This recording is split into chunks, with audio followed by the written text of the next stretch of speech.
isso, amém? Amém.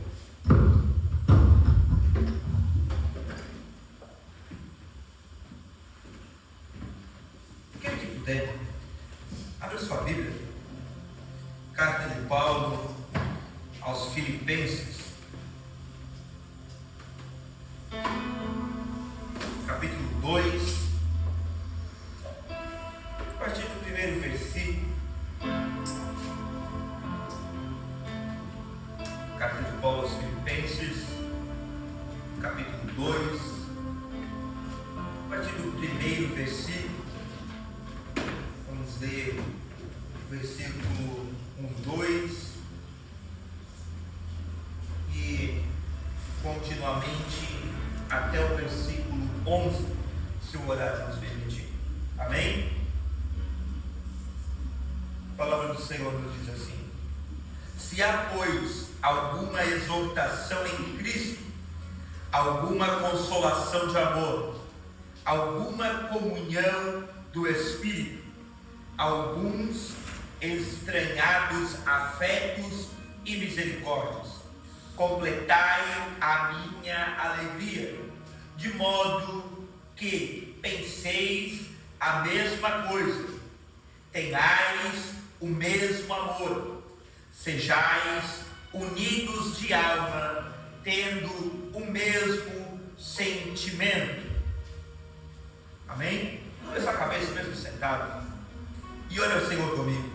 Pai amado, Pai querido, Pai santo, nós te louvamos, nós te exaltamos, nós te agradecemos por uma vez mais, Senhor, tu nos dar, ó Pai, a oportunidade de podermos, Senhor, nos reunir para poder, ó Pai, ouvir, ó Pai, a tua palavra. Fala, Senhor, em nossos corações de uma forma, Senhor, extraordinária.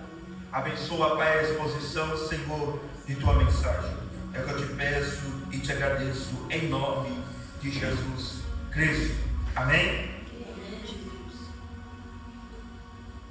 Essa primeira parte da segunda carta de Paulo aos Filipenses, do versículo 1 até o 11, ela pode ser dividida em 3 seções principais, para que possamos compreender melhor o que Paulo estava dizendo. A primeira delas vai do versículo 1 ao 4, o apelo à unidade cristã através da humildade. O segundo ponto, o exemplo supremo da humildade de Cristo, do versículo 5 ao versículo de número 8. E a terceira e última, a exaltação de Cristo como consequência da sua humildade. Os versículos 1 e 2 vão relatar, vão trazer a primeira parte do primeiro ponto, iniciando com se há, pois. O se há, o se não expressa dúvida, mas assume a verdade, porque os crentes aqui possuem o encorajamento em Cristo, o consolo no amor de Deus, a comunhão do Espírito Santo e a afeição mútua. Eles devem, consequentemente, agir de certa maneira. A base da unidade não é um esforço humano, mas é a realidade espiritual daqueles que já compartilham. A alegria de Paulo seria completa a ver esta realidade. Qual realidade? A unidade dos irmãos, manifestada de 4 maneiras ou 4 atitudes práticas. A primeira, pensar a mesma coisa. A uma primeira vista, Você pode olhar para mim e dizer, mas nós não pensamos da mesma coisa, da mesma forma, as mesmas coisas. Com certeza, Paulo não está se referindo a uma uniformidade de opiniões em todos os assuntos que pautam a vida cotidiana. Mas Paulo está se referindo à uniformidade de uma mentalidade cristã, a cosmovisão centrada no Evangelho de Cristo. E qual era o pensamento básico do apóstolo Paulo que ele vem expressando até este momento? Que Cristo seja glorificado, seja na dor, seja na alegria, seja pela sua liberdade, seja pela sua prisão, seja pela sua vida e até mesmo pela sua morte. Paulo está dizendo aos filipenses: vocês devem ter uma cosmovisão centralizada no Evangelho de Cristo. A unidade no pensar de vocês é que Cristo seja glorificado em todas as coisas. O segundo ponto de Paulo é ter o mesmo amor. Quando Paulo se refere a uma unidade, Paulo está se referindo também a ter o mesmo amor. Mas não é um amor qualquer, não é um amor da boca para fora, é o mesmo amor a qual Paulo se refere quando escreve aos Gálatas. O amor fruto do Espírito, o amor ágape, o amor que é sacrificial, o amor que é incondicional, o amor que não está condicionado a atitudes dos meus irmãos. Paulo pauta isso. Paulo afirma que isto deve ser a marca dos relacionamentos entre os cristãos. Eu não amo o meu amigo Caio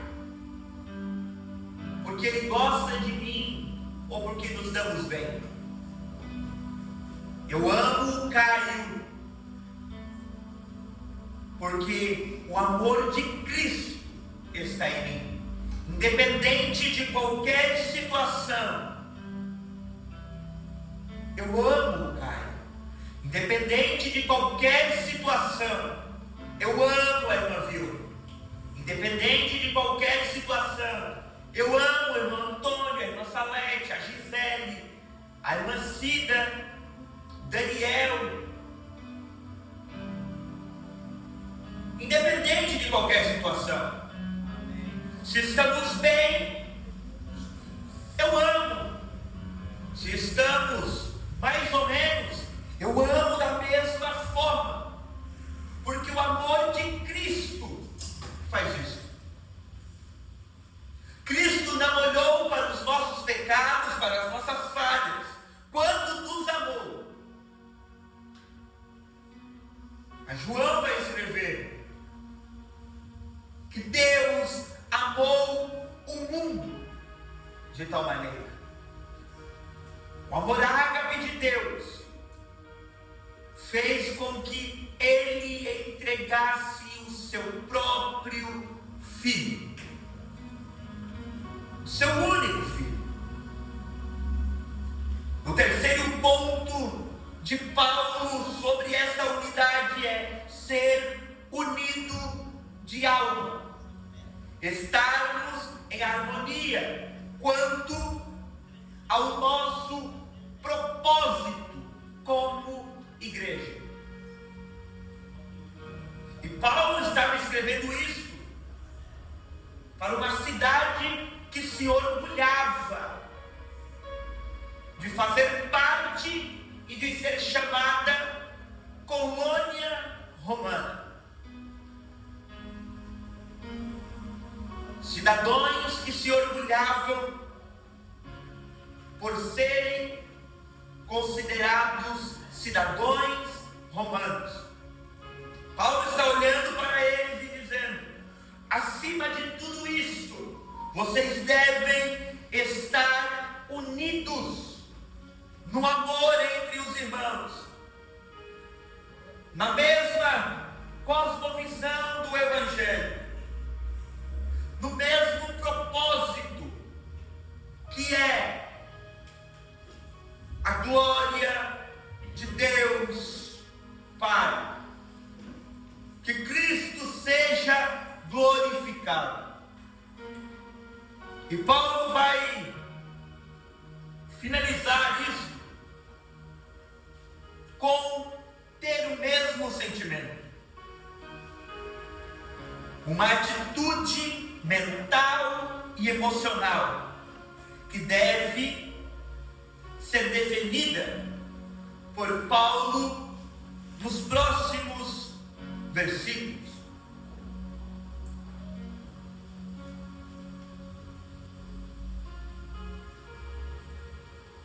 E para que os irmãos na cidade de Filipos pudessem alcançar esta unidade, Paulo vai oferecer agora instruções negativas e positivas. Versículos 3 e 4, Paulo vai escrever: nada façais por partidarismo ou por vanglória, mas por humildade, considerando cada um aos outros superiores a si mesmo. Não tenha cada um em vista o que é propriamente seu, senão também cada um o que é dos outros. Paulo vai colocar em primeira mão o cerne do problema que atingia a igreja de Filipos, que atinge as igrejas em nossos dias: o partidarismo e a vanglória. A igreja de Cristo deixa de ser unidade quando pessoas começam a fazer duas coisas. Quando as pessoas começam a fazer as coisas por partidarismo, por ambição, por egoísmo, com um espírito de rivalidade, ou por vanglória, por um desejo de reconhecimento e por um louvor vazio a si mesmo. Eu prego para que os outros batam nas minhas costas e digam que eu prego bem. Eu canto para que os outros batam nas minhas costas e digam o quanto eu canto bem. Eu evangelizo para que os outros observem e digam: fulano evangeliza todos os dias. O meu objetivo não é a glória de Cristo, mas a minha própria glória. O partidarismo é algo terrível. É a ambição egoísta, o espírito de rivalidade. Se o Caio prega hoje, amanhã eu vou me atentar a pregar melhor do que ele, apenas para que as pessoas digam: o Gustavo pregou melhor que o Caio, ou que até mesmo o Caio prega algo hoje, e no próximo culto eu venho, assumo o altar e coloco tudo aquilo que ele pregou em xeque. Paulo está condenando isso.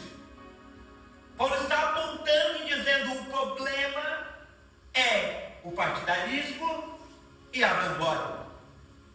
O problema de vocês é que alguns estão fazendo a obra de Cristo por partidarismo, outros por rivalidade, outros para a sua própria glória.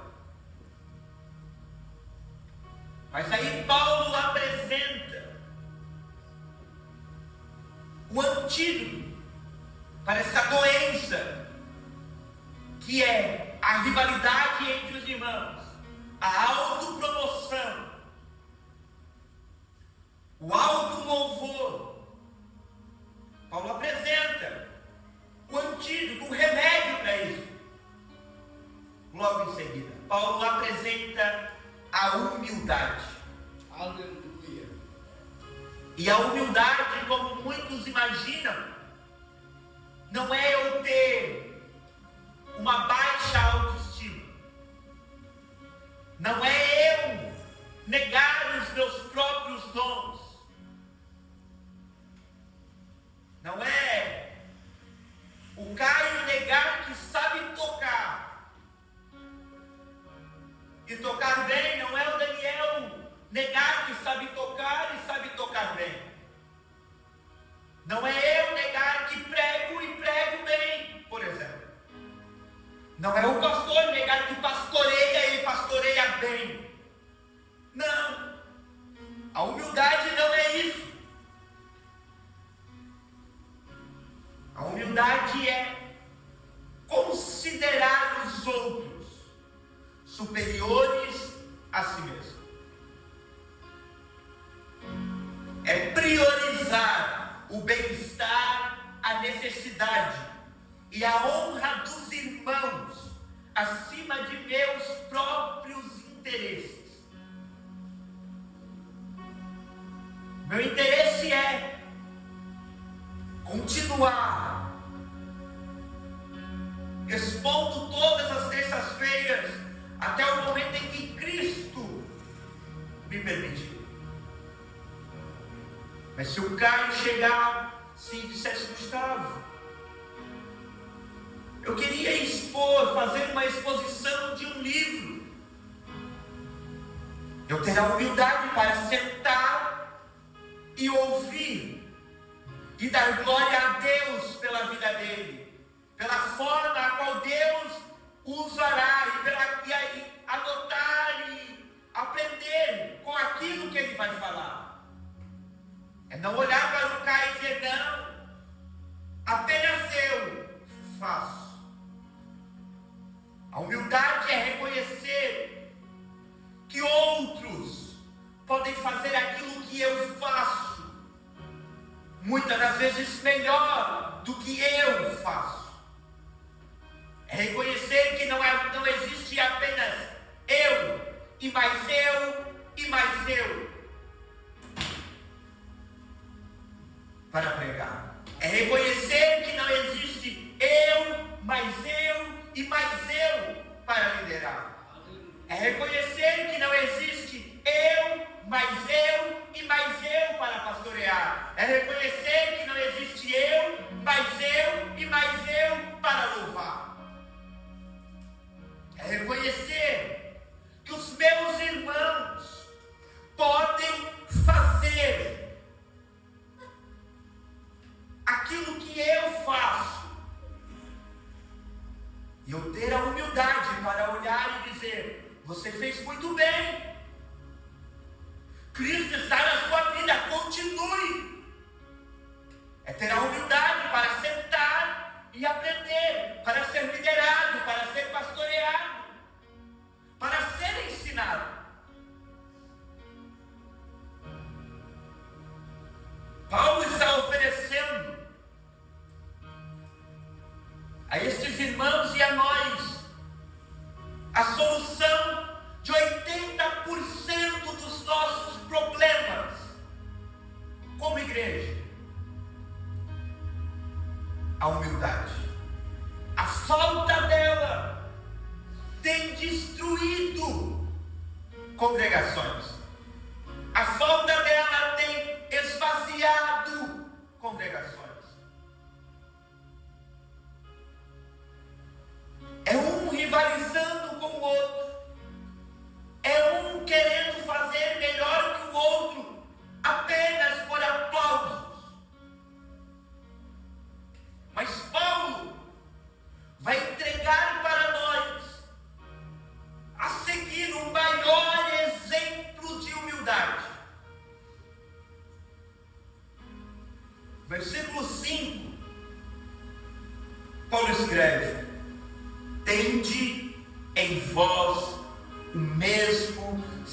entendimento que houve em Cristo Jesus.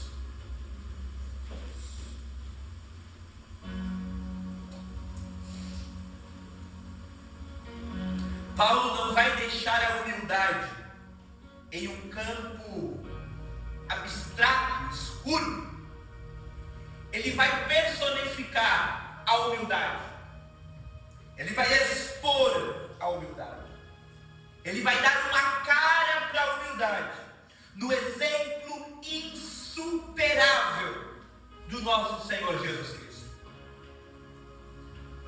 Alguns estudiosos vão acreditar e defender que os versículos 6 a 11 era um hino cristão primitivo, conhecido e cantado pela igreja. O versículo 5 é a ponte entre tudo aquilo que Paulo falou até este momento e o que Paulo virá a falar a seguir. O sentimento, algumas traduções a mente, que devemos ter é precisamente a mente que Cristo demonstrou. Versículos 6 e 7, o qual, subsistindo em forma de Deus, não considerou o ser igual a Deus coisa a que se devia aferrar, mas esvaziou-se de si mesmo, tomando a forma de servo, tornando-se semelhante aos homens. Uma outra tradução vai dizer que, sendo em forma de Deus, não teve por usurpação ser igual a Deus, mas aniquilou-se a si mesmo, tomando a forma de servo, fazendo-se semelhante aos homens. Este texto é o mais importante, podemos dizer, um dos mais importantes para a doutrina da divindade de Cristo, subsistindo em forma de Deus. Alguns até acreditam e até defendem que esse texto é o ponto a dizer e a se discutir que ele só tinha forma de Deus, mas que ele não era Deus. Mas quando olhamos o grego, a palavra morto não se refere à aparência externa, mas à essência, à natureza intrínseca. Cristo existia eternamente, possuindo a natureza e todos os atributos de Deus. Ele é Deus em essência. Aleluia. Só que Paulo não para por aí. Paulo continua dizendo: não teve por usurpação ser igual a Deus.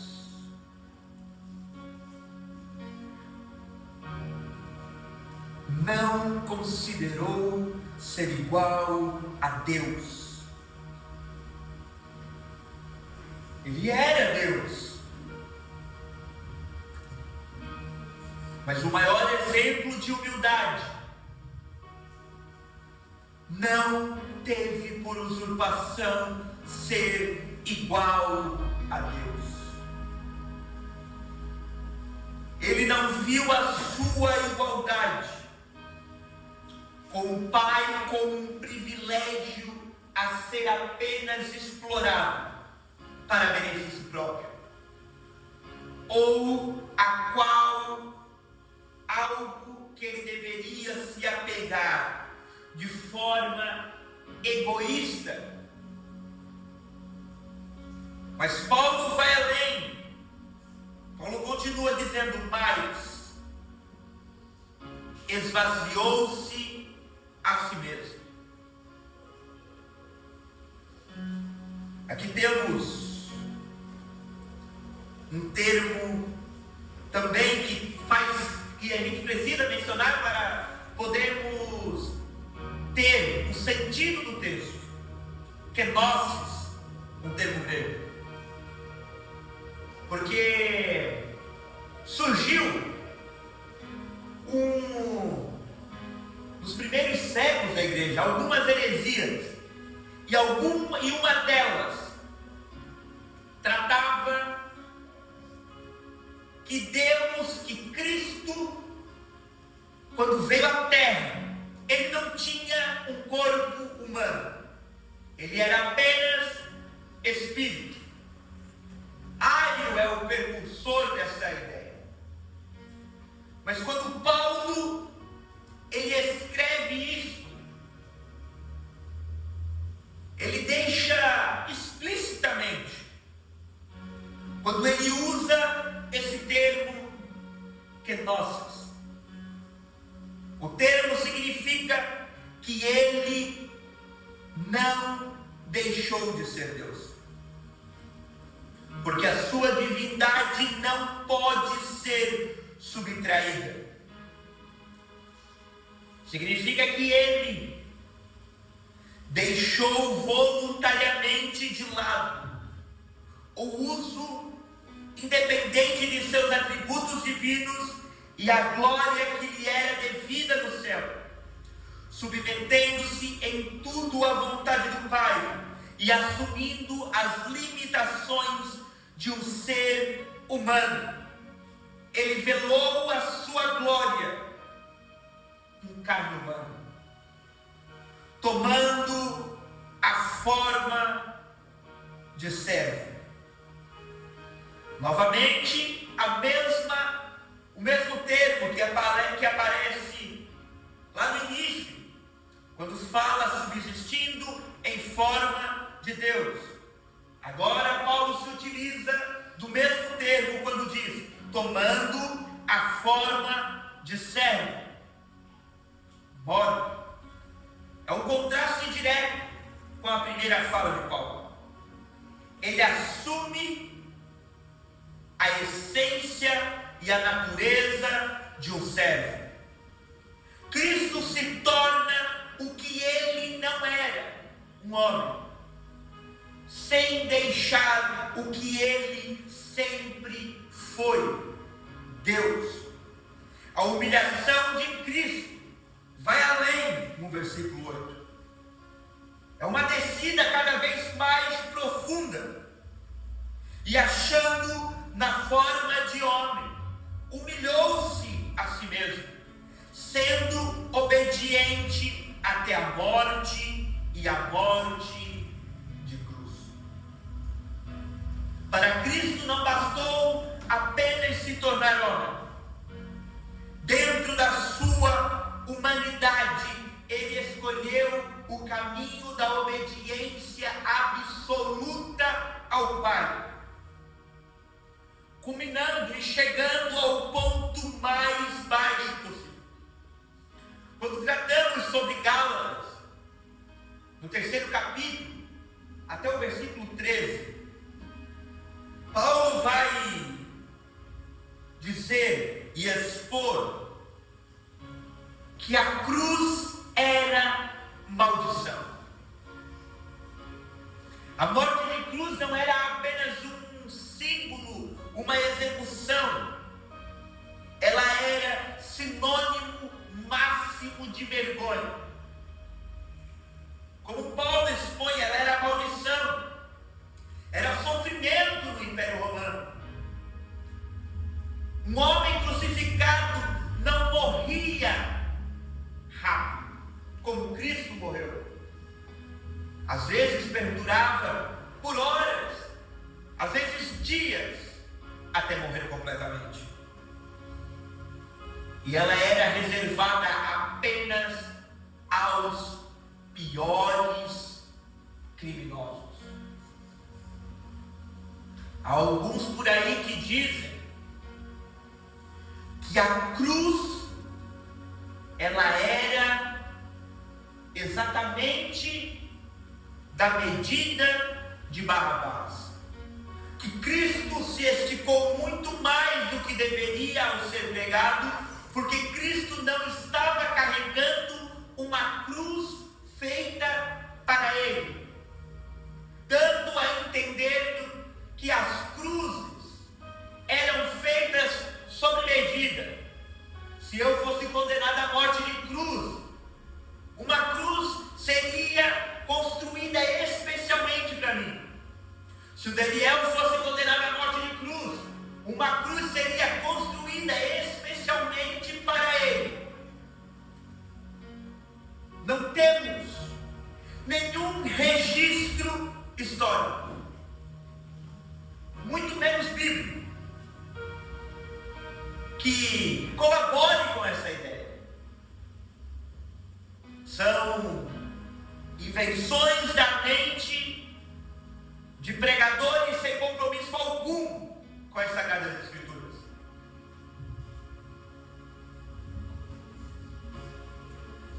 As cruzes não eram feitas sobre medida. Flávio José vai dizer que por volta do ano 70, 71, quando Jerusalém é destruída, milhares de pessoas eram crucificadas todos os dias em Jerusalém pelo general romano. Não havia tempo e nem cuidado em preparar uma cruz para cada pessoa. Cristo carregou uma cruz que poderia servir para qualquer outra pessoa. A cruz de Cristo foi a mais pesada? Foi, porque nela estava o peso do pecado de toda a humanidade. E Cristo é obediente. Cristo vai até o fim da sua humilhação.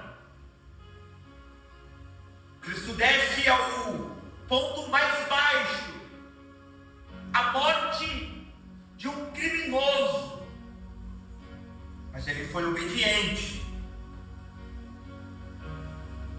E Paulo está dizendo: vocês viram que Cristo,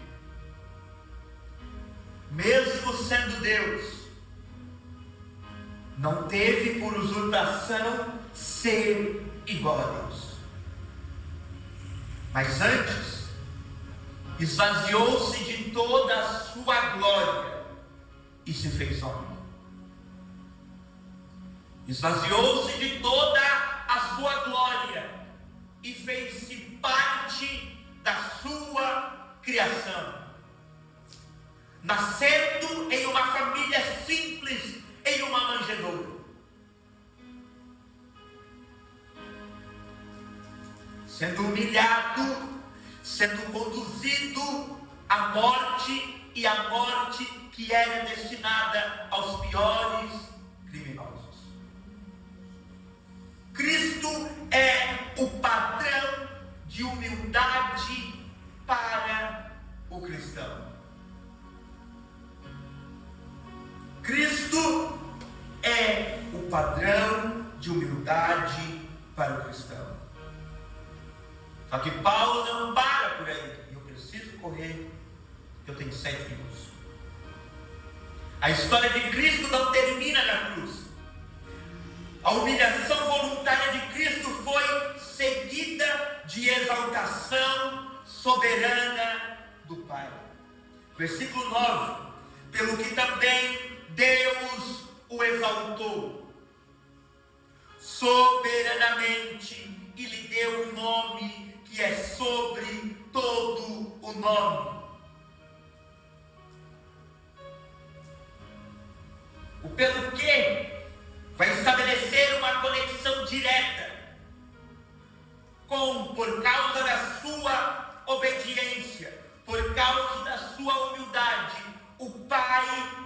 exaltou ao lugar de maior honra.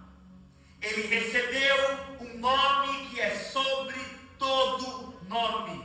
Este nome é mais do que apenas uma palavra.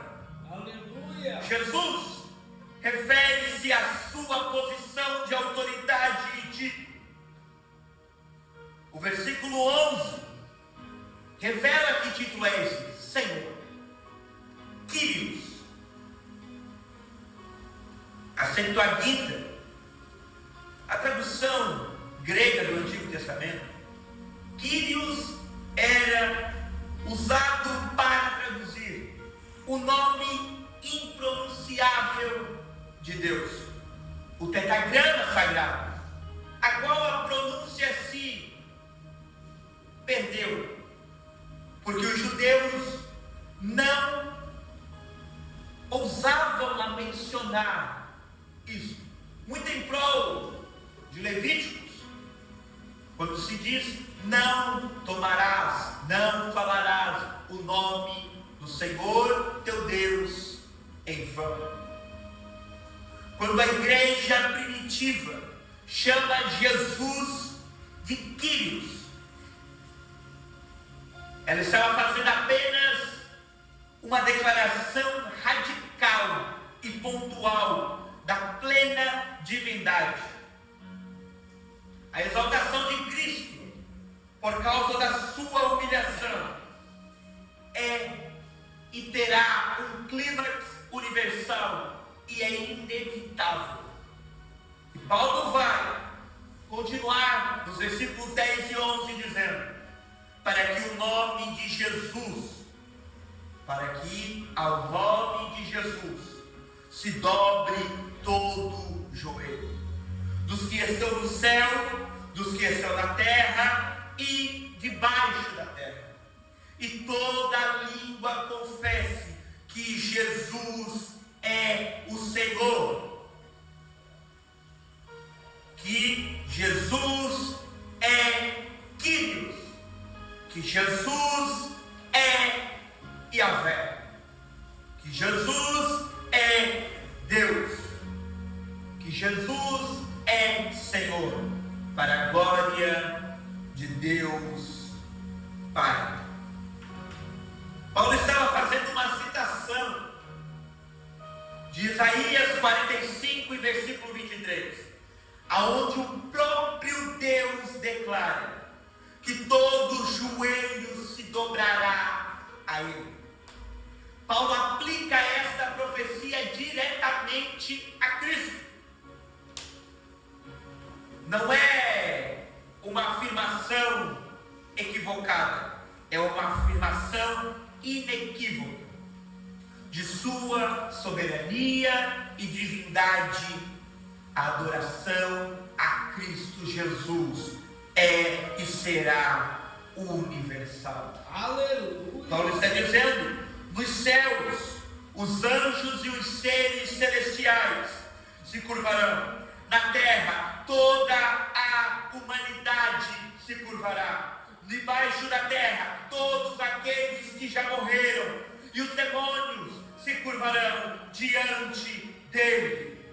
Aleluia, glória a Deus. Todo ser inteligente, seja de forma voluntária, como nós, os redimidos, ou de forma involuntária, como os rebeldes, como os perdidos, reconhecerão a autoridade de Cristo Jesus, e a sua confissão final será: Jesus Cristo é Senhor.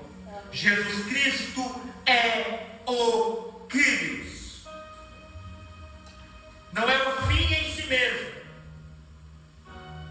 Essa declaração serve para uma glória maior, para um propósito maior, para a glória de Deus Pai.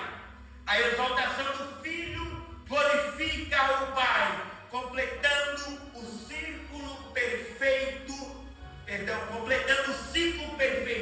da obra redentora da divina Trindade. Aleluia. Deus Pai, Deus Filho Deus Espírito Santo. Amém. Glória a Deus. Coloque de pé, por favor. Louvado seja Deus. Aleluia. Temos algumas lições, porque Filipenses 2, de 1 a 11, é mais do que apenas um belo poema. É o mapa do coração cristão. Pode-se dizer que é o estatuto da comunidade de fé, da unidade da igreja. O apóstolo Paulo nos chama a abandonar a busca por status e reconhecimento e abraçar a mentalidade de Cristo, que trocou a glória do céu pela vergonha da cruz. Paulo nos convida aqui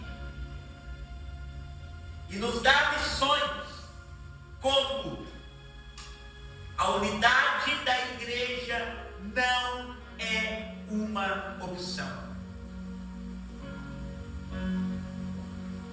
A igreja está unida no mesmo propósito, na mesma mentalidade, no mesmo coração, em uma mesma direção, em um mesmo amor. Não é opção. Não é opção. É um mandamento. A igreja deve viver em unidade. Só que para que esta unidade aconteça, Paulo pontua uma segunda coisa e deixa uma segunda lição. A humildade é o principal e o único caminho para que essa unidade se torne permanente. E quando continuarmos brigando entre nós para ver quem é melhor que quem, a unidade não ficará, não se completará, não estaremos unidos em Cristo. A cristologia é fundamental para a vida cristã. A nossa prática diária depende da nossa teologia. A nossa prática diária depende do nosso conhecimento de Cristo. E como consequência das Sagradas Escrituras, devemos saber plenamente quem é Jesus. Ele é plenamente Deus e plenamente homem. Ele é o servo sofredor, mas ele também é o Deus exaltado. Aleluia. Vai moldar a nossa perspectiva de fé. Vai mudar a nossa perspectiva sobre viver em unidade, sobre o sofrimento, sobre o serviço e sobre a esperança. Compreendermos Cristo nos levará a uma vida humilde. O quarto ponto e a quarta lição é: o caminho para cima é para baixo. O padrão do céu, do reino de Deus, é diferente, é o oposto do padrão do mundo. Enquanto o mundo busca a exaltação através da autopromoção, a palavra de Deus ensina que a verdadeira exaltação vem como resultado da humilhação voluntária e do serviço. E o quinto ponto, a quinta lição, é a soberania de Cristo é a nossa segurança. Paulo deixa claro que no final, que no fim, todo joelho se dobrará. Olha o Senhor comigo. Pai amado, Pai querido, Pai santo, nós te louvamos e te agradecemos, ó Pai, por uma vez mais o Senhor ter nos dado a oportunidade de nos reunirmos para ouvir a Tua Palavra, para estudar, ó Pai, a Tua Palavra, para podermos compreender um pouco mais sobre aquilo que o Senhor espera de nós, sobre aquilo que o Senhor exige de nós como igreja, como servo, como cristãos. Pai, nós te agradecemos por esta noite. Continue falando em nossos corações, continue nos guiando através da nossa vida diária, através das nossas conversas, das nossas convivências, dos nossos momentos de estudo das Sagradas Escrituras. Pai, eu te louvo.